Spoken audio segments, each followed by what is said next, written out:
Hi, I'm Allie. I'm Nick. And this is But Have You Tried? From the David A. Howe Public Library. I got caught in the rain yesterday. Oh, that's pretty rough. Just like in the Pina Colada song. Yes. And but did you also have a pina colada? No, but I had pizza.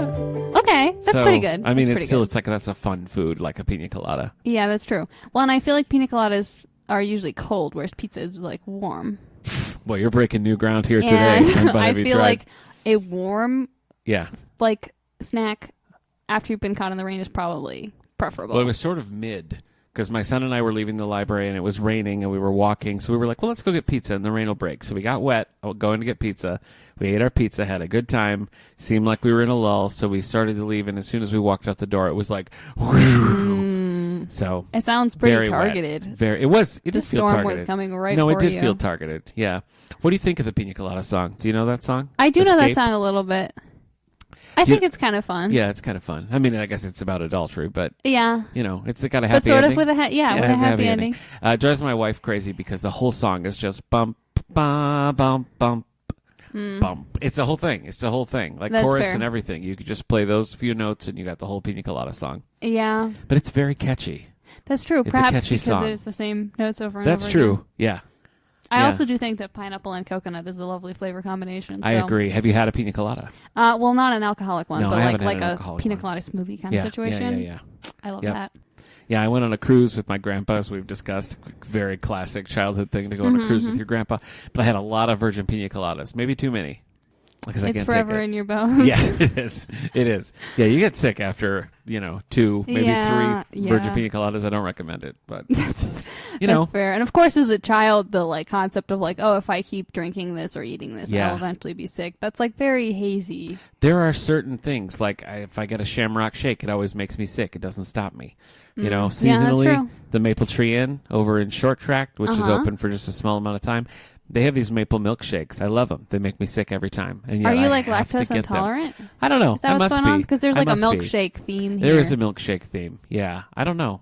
I'm sure I probably aren't we all a little lactose intolerant? Yeah, that's what I hear when it comes down to it. That we are all a little lactose intolerant. Yeah. Did I ever tell you the hard caramel story? I don't think so. When I was a kid, at one point, we had an open bag of hard caramels in the pantry in my parents' house. Okay. And there was one day where every time I walked by, I would grab a hard caramel and eat it. And I kept doing it even after I really wasn't enjoying them anymore. The taste was starting to... But you kept doing it. And then I was so sick for the next 20 or 30 hours. Okay. And I think it was when my mom was pregnant with Bren. So I was sick, she was sick. It was a bad time. Wow. And after that, I didn't eat a hard caramel for over a decade. So I think I kind of OD'd on a Werther's Original. I used to love those. I used to get those all the time, and now I'm kind of ugh. I did have a hard caramel sometime recently, and I was like, this is fine. Yeah. Minimal traumatic flashbacks. Okay, that's good. That's good. Didn't come back. I had a Papa John's slice of pizza for the first time in 25 years because I threw up after eating Papa John's pizza in the 90s. That'll and do was it just for you. Never again. Yeah, but I true. tried it, and I kept it down. It is interesting though that some things always make you sick, but you keep doing it, and some things make you sick once, and you're like, that's it. Forever, no. Every time I eat potato chips and then go to bed, within the next half an hour, I feel miserable all night. Really? Yeah. But you still do it. But I still do it if there's potato chips in the house. Yeah. So. Yeah. That's my mistake. It's a numbers game, As your years advance, this will only get worse. I don't like to hear that. You just gotta make the There's decision. already so many things. I think that limes give me headaches. Really? Because there was this period where I had several things with lime, and consistently every day that I had a lime thing, I had a headache. Huh. And then I was like, wait, is this a thing? So I medical Googled mysteries. it, and Google was like, yeah, some people do get headaches from lime. And Headaches I was from like, lime. darn it. Wow. Yeah. So. Okay. So you don't want to put the lime in the coconut, right? Yeah, that's I guess that's another classic repetitive song from the 70s. Okay, well, I don't even know why we're discussing medical mysteries, but, It's because you got caught in the rain. That's why. That's right. That's right. Yeah, my coat's still wet, so I don't know. You know what? Before we get to the main topic, though. Sure. I have to tell you, I have been partaking in some past But Have You Tried scenarios. I started knitting again. Yay! Yes, I've been knitting a scarf, which is made from the same yarn as my classic ravioli slippers, which we have discussed. Nice. So it's a green, and it kind of transitions to another color. I've been doing pretty okay. Nice. I have had to ask my wife, what's going on? And she's like, you're knitting, not purling. You're supposed to be purling. Oh. And then I have to rip it out and do it again. So it's been slow going, but I hadn't lost the skill. Nice. I could still You can still do it. Yeah. Yeah. I mean, I'm not great at it, but I can get through that scarf. Yeah. So. And the more you do it, the easier it gets. I've been doing that. So they say. Yes. And then the other day we were going to go up to Big Flats, that area, specifically because Joanne Fabrics is going out of business and my wife wanted to just make a final triumphant return. It ended up being a dud because it was all cleaned out and there was like 30 people in line. So that's tragic. That was a thumbs down for her. But we also did Barnes and Noble, which is always fun. So while we were there, I heard somebody over on the other side, like in the kids area, being like, "Oh, hey, you know what? We should check with the library to see if the library has that before we buy it." And it was our old friend Nick Davis, who was oh my gosh. from the ND Vision podcast. So I just leaned over and I was like, "Hey, Nick, I just checked. We don't have it," and it blew his mind. So that's really funny. Yeah. And we love the library representation because I feel like a lot of people don't think about that of like, oh, hey, I'm in this bookstore. I see a book or something that I want to read. But, like, maybe I don't need to just instantly buy it. Maybe I can check with my library first. But I also kind of resent that about libraries. I mean, I don't want to be, like, blowing up the library on this podcast here today. But I will say that the library has also kind of ruined the enjoyment I get from buying books out in the wild. Because we were at that Barnes & Noble, and I had every intention of buying something. And I kept looking at things. And, there's paperbacks I wanted. And paperbacks are so expensive now. Mm-hmm. It's a great time to come check out a paperback from a library because... it used to be like, what, $12? Now it's like $19. Mm-hmm. Now it's like you might as well just buy the hardcover. Yeah, it's only a couple bucks more. And I just couldn't bring myself to do it because I was like, we probably have it checked in right now. So I left that Barnes & Noble with nothing. That's tragic. So there you go. I resent that about libraries. I always try to get, like, poetry because I always want to, like, reread. Like, I can reread those forever. Yeah. Poetry books. Okay. A million days I can reread that. Dork. Okay. I know. All right. I know I am. All right. And I also sometimes, if there's, like, nonfiction, I feel like I tend to reread that more than fiction, too. And, like, classics. Ones that I'm like, I want, like, someday when I have a kid, I want to have this on the bookshelf so they can grab it when they're bored kind of a situation. Yeah. So I always try and prioritize that kind of stuff. Or, like, authors that I'm like, I really love this author and I really want to support them. Yeah. I'm going to buy this book so that they get like a tiny amount of royalties or whatever. And there was one thing that I, like years back, I was like, I'm not going to buy a book unless I'm ready to open it and read it like that day. And I was in the midst of a couple of books when we were at that Barnes & Noble, so that sort of threw it off. And their graphic novel representation is very low these days.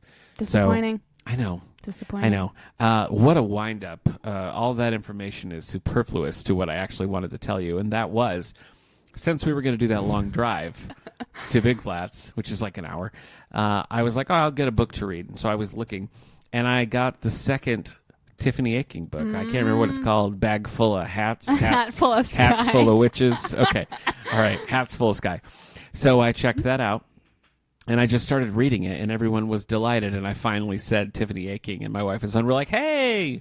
Because my wife is, a Terry Pratchett fan, and my son really enjoyed the first one, We Free Men, that I read the majority of it. So, yeah, I'm digging in, and I like how this one, we've already established, like, we're already in the world, so I like that we can just kind of take the ball and run. Did you hear that sports metaphor? Wow. Yeah, that's rare. That was a shock. That's rare. We just had what is it called, Read Across America Day? Yes. And I read... a selection from the first Tiffany Aching book to a class of fourth graders. Yeah. And I think they enjoyed it. Yeah. It's hard to tell because they're so polite, which I love. Yeah. But I'm like, are you just being polite or are you having a great time? Yeah. I need to know. So I went with the intention of reading selections from 2 books, but I was right before the lunch hour. And so as we got closer to lunch, the attention waned. So I ended up just reading The Adventures of Tebow, which is a Star Wars book about Ewoks. And it was a hit. People liked it. And one little girl said that her grandmother read her that book when she was a little kid. And I was like, this is like a weird, obscure deep cut from our collection. Right. know? I mean, when you said that, I was like, that sounds like a weird, obscure deep cut for sure. It's like probably like a junior level novel. It's from 1984. It was like the first thing produced after Return of the Jedi. So it's like in this no man's land of Star Wars. And I picked it because it's got good illustrations and you don't need to know anything about Star Wars. It's like very much its own thing. And I thought they would like it. And there's a villain introduced right away. And so I would say that, the book was a hit, but I never got to Wildfire, which is the second book that I was going to read. So I just told them about it so they could get to their lunch.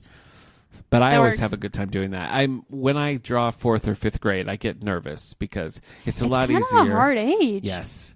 Kindergarten, 1st, 2nd, that's a lot easier to me. And then when you start getting into 3rd, it's a little bit more like, Well, I always feel a little bad because like I want to read like more of like a J book, not like a picture book for them. But then it's like there's no way I can read a whole book. Right. And so I'm trying to find one where it's like an exciting start, and I'm like, you can get it from the library if you like it. Yep. And I don't know if they actually ever do that, but I like to think in my they dreams. do. Yeah. Yeah. Because I did The Hobbit one year and they were really into that, and I have read Wildfire, so I know that that was a hit. And I've tried some Minute Mysteries and stuff, but yeah, always a challenge, always interesting. That's true. So that's at least 2 passed by Have You Trieds. I feel like there was another, but I don't know. But I think 2 is pretty good. You're doing pretty good. I think 2 is pretty good. Have you done anything that we've talked about I recently? have continued to listen to Ben Folds. I have heard Ben Folds coming from the kids' desk. You got to be careful because he's a swearer. I know. I do try to select it carefully, or be like, ooh, skipping this one. Yep. But I did hear that. So, yeah. Okay, yeah, so that's pretty much stayed in my regular rotation. Okay. All right. That's good. That's a success. I feel like there's other things, but I haven't heard Rolling Stones in a while, but I was hearing Rolling Stones for a little bit. Yeah, I have a couple playlists that have 1 or 2 Rolling Stones songs. Elvis? We got any Elvis in there? Not as much, but not for like lack of intention. I think I just kind of forgot. Sure. To be honest. You forgot the king of rock and roll. Yeah. Okay. Yeah. All right. Today, you have challenged me to talk about ASL, to give American Sign Language a shot. Yes. And I did it.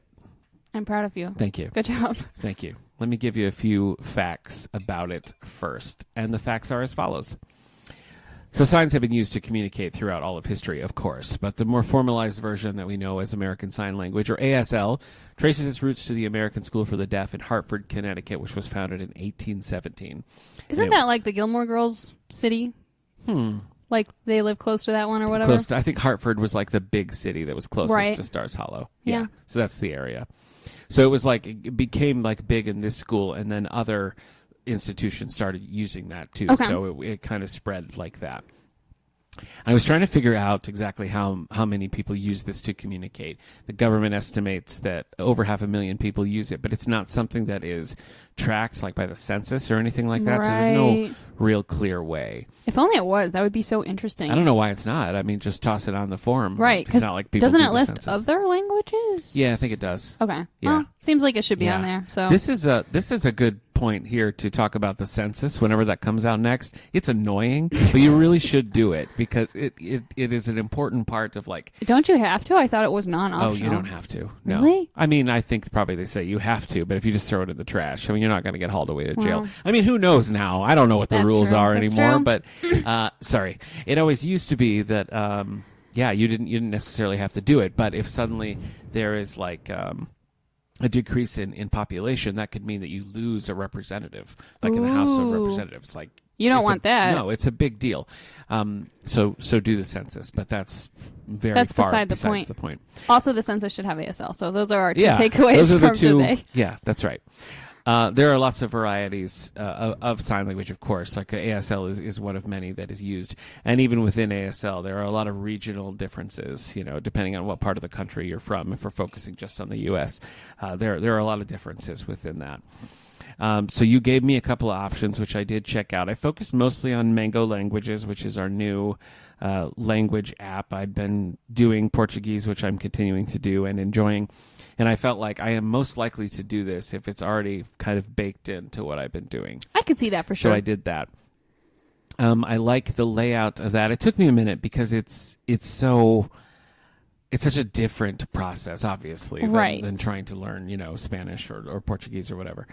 But what they do is they kind of give you an overview of what each section is going to be about. And there's like a little video that's like, these are the basic signs that you should be able to do at the end of this lesson. At the end of these like 5 lessons, you should be able to at least be like, hi, how are you? My name is Bill, assuming your name is Bill. Right.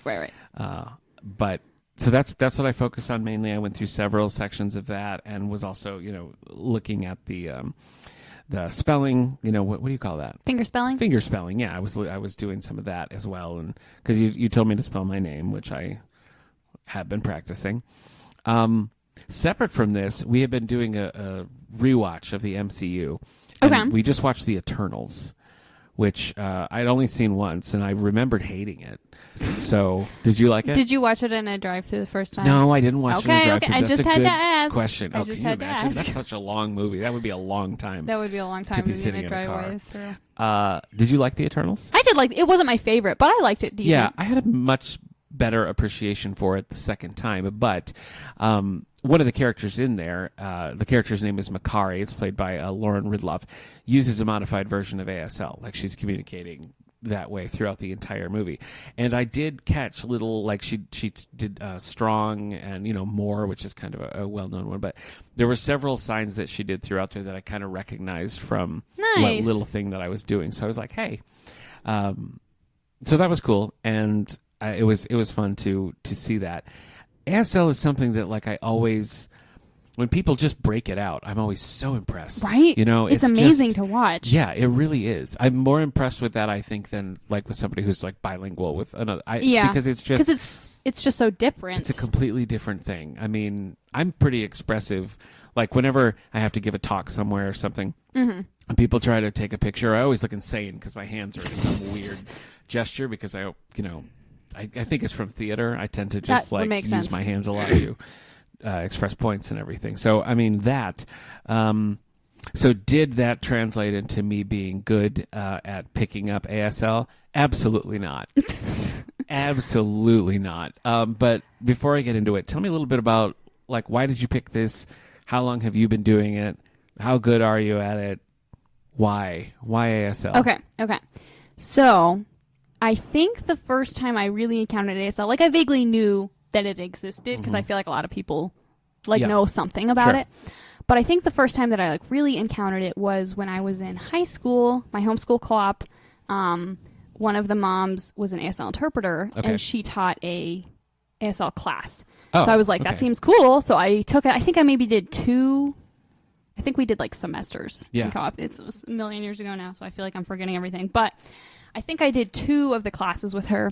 And I feel like in retrospect, having tried more on my own to learn ASL, I'm really impressed by how much we were able to cover in those. Like, we were all such beginners, but I'm still amazed by how much she was able to teach us.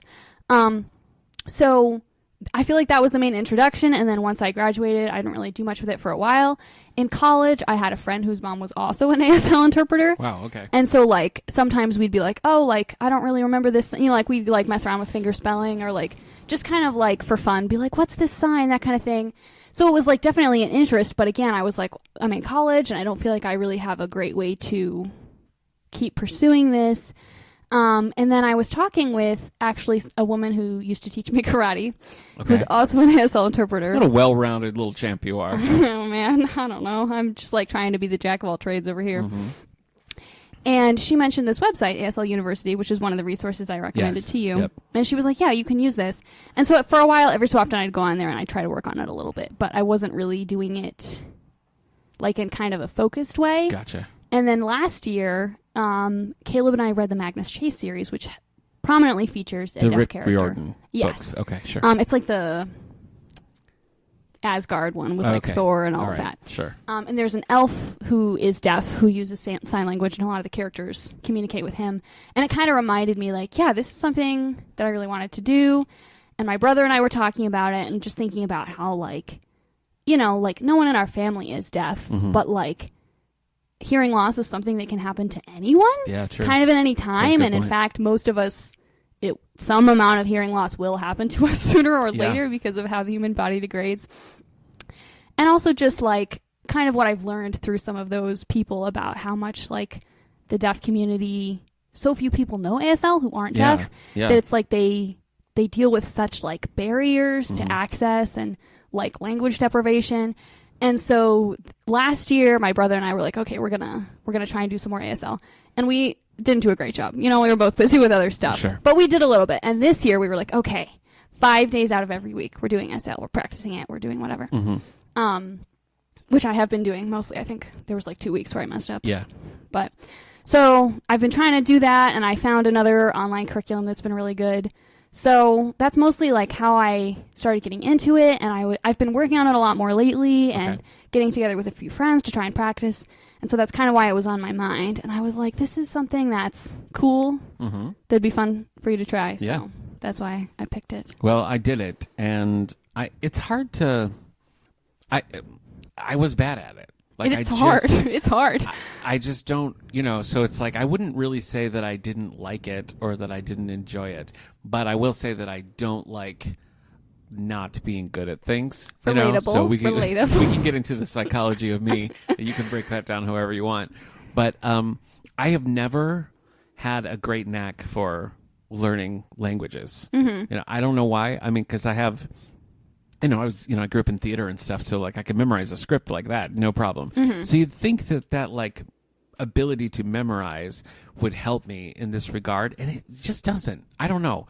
I took Spanish in high school, not great at it. I took Greek in college for like studying religious things that I was doing, not good at that. And I've been doing Portuguese I hit 500 days in Duolingo and you're really going at it with Mango and stuff, and so I've been doing that really consistently. Could I put it into practice? I don't know. I feel like if I was immersed and had to, maybe that memory stuff would kick in, but it's not something that I have like a natural lean towards, and I've definitely found that to be true with ASL as well. That makes sense. I just couldn't put it in my head. I couldn't retain it. It was weird. Mm-hmm. I don't know. Well, and it's hard because language learning in general is tricky. It just is.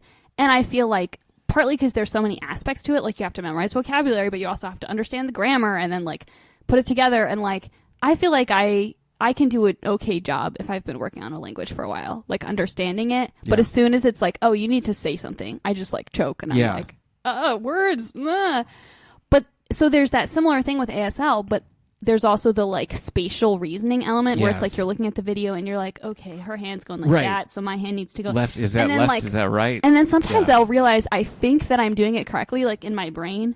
I'm yeah, my hands are doing this, and then I'll look down and I'm no, what you're doing is not what the person in the video is doing even a little bit. Yeah, I don't know. It was more challenging than I expected it to be. So. I'm very impressed now with people who just can do that. Because when you watch people, we've had things here where we have an interpreter, and they go so fast. They go so fast. I know, to try to keep up with because there's the nuance of that was a joke, so there has to be some expression that right, that was a joke, that was meant to be. So there's so much to it, and to have it going at the same time. Is really wild. So did you say what your first a TV show or movie or what was there something like that you remember watching consistently that introduced you to that, or was it really I think it was people in your life? Yeah, I think it was just people in my life who knew it. I vaguely knew about it growing up, but I think the first meaningful contact that I had with it was oh, your friend's mom is an ASL interpreter. Yeah. Kind of a situation. But I do feel I'm always delighted when I see it in a movie or a book. There's a little bit in the Hawkeye show. Mm-hmm. Right. Which I was yeah, that's so cool. Mm-hmm. And I haven't watched the Echo show, but I'm guessing there's probably even more. I haven't watched it either. I want to. I just haven't gone around to it. It's the violence. Those Daredevil shows and their violence. I'm Yeah. Anyway. I'm a baby about violence for sure. Yeah. But I was so delighted when, again, we were reading Magnus Chase, and that's so fun because it Rick Riordan describes what he's saying. He'll translate it into English, but then he'll also describe some of the hand motions that he does, okay. and I recognize some of them, and so that was kind of a cool moment of he's oh, whatever, Hearthstone signed this, but it kind of looked like this because what some of the signs are similar to ones that we just. Hand shapes, signal, right. okay, sure. or whatever that you just yeah. use. So that was kind of a cool moment. And also, because you know how I've been getting into this deep Brandon Sanderson dive. I do know that, yeah. Which it's gonna take me so long to. I might to have to take this journey with you because my friend book club where we do sci-fi fantasy kind of stuff, Brandon Sanderson has been coming up, and I don't think I can dodge it again. So I might have to do the first Mistborn book. Well, I think the first Mistborn book is great. It's so long though. That's a 25-hour audiobook. I just don't know. Yeah. I don't know. It is kind of long. It is kind of long. Bad at learning languages, bad at getting into fantasy worlds. See, those are my two. I was so nervous about reading that first Mistborn book though, because it's my brother's favorite book. Yeah. And I was all right, I gotta do this. I gotta do this. That's a lot of pressure. And so I was but I I don't read big books, and I'm like a little so on fantasy. Like some fantasy I love, and some fantasy I'm like, why am I subjecting myself to this? And I started reading it, and I was like, okay, we'll see how this goes. And then I loved it. It was so good. I mean, that certainly happens. Like, there's big, long books like that I've really gotten into. I think I just get impatient. I think that's the biggest thing. Like, I want to be reading something else. I want to, like, even if I'm liking it, if the book is taking me too long, like on a calendar, I'm like, I'm done with this. I want to be doing that's fair. something else. So that's my fault. I understand that for sure. I got us off on a sidetrack. So there's a character Yes. So in Tress of the Emerald Sea, yes, okay, yeah. Which is like a standalone, there is also a fairly prominent character who's deaf. And there's not as much ASL in that one because he has like a magic board that does words. But a little bit at the end, he's kind of teaching at some of the other ones. And I just think that's so cool because I feel like it's something that a lot of people don't think about. Like, unless you have someone in your life who's deaf or hard of hearing, you probably don't think about it that often. But it's just like, I feel like it really opens up such other worlds of possibility. Like, again, my brother and I were like both trying so hard by ourselves without like a teacher, just with like online resources to learn this and practicing it together and everything. And it is fairly convenient of like, we're sitting around the dinner table, which my family's large, so it's a large dinner table, and he can like sign and ask me to pass the water pitcher without interrupting the flow of conversation kind of situation. It's just so convenient, and it feels really cool. It's like a sneaky secret, like, can you pass the water? I feel like I would just point to it and gesture my way. Yeah. But But sometimes it's not clear what you're pointing to, and so if you know the sign for water, right, that helps. I know. I just signed the sign for water. She did. It was so natural. It just happened. I always think of The West Wing. The character of Joey Lucas, who's played by Marley Matlin. Oh yeah, I forgot about that. I feel like was probably the most like sustained experience I had with ASL. And, Marley Matlin, of course, is, kind of groundbreaking in the success of her career. I mean, she won an Academy Award. And that character is so great. It's such a good dynamic, and her use of sign and everything is just, it's such a cool part of that show. So I think that's what I typically think of, when those things pop up. But I'm going to put this in the fail column for me. I just have to take it. Yeah. You can always come back to it. That's true. And maybe in like an interactive class kind of setting, it wouldn't be as difficult as it is. But I do feel like, I guess with a spoken language, you're always wondering about pronunciation and inflection and things like that. And I suppose that same kind of nuance is true of ASL. But I think there's something more difficult about trying to learn that from like a book or even an app that's pretty good. You just don't have the feedback that you need because there's a lot of nuance. So right. Well, and it's like, I feel like again, Duolingo, it's like you speak into it and it tells you like, oh yeah, you did a pretty good job speaking that Spanish sentence. But it's like, it's very difficult for an app to have something where it's like, yeah, you signed that correctly. Like, I think that Magic Mirror thing that Mango has where it's like there's a little video of you so you can compare what you're doing. That's so cool. But it's like, it's still just you being like, I think that looks right, and not like a person who actually knows being like, no, your hand should be a little more like this or whatever. I don't know what is so much more challenging about learning a spoken language where you're something about like this word means that and this word means that in English. You know what I mean? Like it's easier to make those comparisons for me than it was trying to be like, this physical movement means this. I don't know. Well, there's a real breakdown. Yeah, for me, so. That's fair. And especially because with ASL, something that I find really difficult is your face changed the meaning. So it's like certain signs, if you just have like a neutral expression, it's like a statement. But if you squint your eyebrows down, it becomes a question. Yeah. And I'm like, I feel like I'm always doing it, and then I get to the end and then I'm like, oh, my eyebrows should have been down. Like, I feel like that element where it's like, it's not always a one-to-one translation of like, oh, these English words, these ASL signs. It's like this ASL sign plus this facial expression or this like other movement. Well, there's a performative element to it that I feel like the closest comparison is like an inflection sort of thing in a spoken language. Right. But yeah, tricky stuff. It was a good challenge. Now, I know you like ASL, but have you tried Robert Parker's Sonny Randall series? No. Do you know what this is at all? I feel like I've heard you mention it. We've talked about Robert Parker, I think, in our lives doing this podcast. So Robert Parker is best known, I would say, probably for his Spencer series. You know, there was a TV show, Spencer for Hire, and there was just a movie with Marky Mark, and there's a bunch of Spencer stuff out there. Jesse Stone is another of his popular series, and that's probably my favorite of the Robert Parker books. And that was a series of TV movies with Tom Selleck. And then there's Sonny Randall. Sonny Randall, Parker wrote, I want to say 7 maybe in his life. And she's just a PI. And it's just a very cool character. I guess I don't want to tell you anything about it. I want you to just dive into it. All I know is a PI, cool character. Yeah, I mean, that's enough to pique my interest. I was going to give you a little bit of background, but I'm not going to. Robert Parker has a nice way of interweaving these characters, but not in an oppressive way. Mm-hmm. You know, just like a fun cameo kind of way. I love that. I love a fun cameo. One of the main characters in Spencer is sort of a minor recurring character in Sonny Randall. If you don't know this character from Spencer, doesn't matter at all. Mm-hmm. If you do, then it's kind of fun to be like, oh, okay, well, yeah, that's so and so. You know. Mm-hmm. So there's always a little bit of crossover, but you could just read the Sonny Randall series and be totally fine. It's not like you need to read the other ones. This was a series along with Spencer and Jesse Stone and the Cole and Hitch Westerns that were continued after Robert Parker's death. So new Sonny Randall books are currently being published. I want to say the last one was maybe 2023, so a little bit of a gap there. But the first one is called Family Honor. And it starts strong.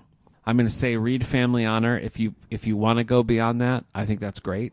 Robert Parker is known for his very clipped approach. It's very dialogue heavy.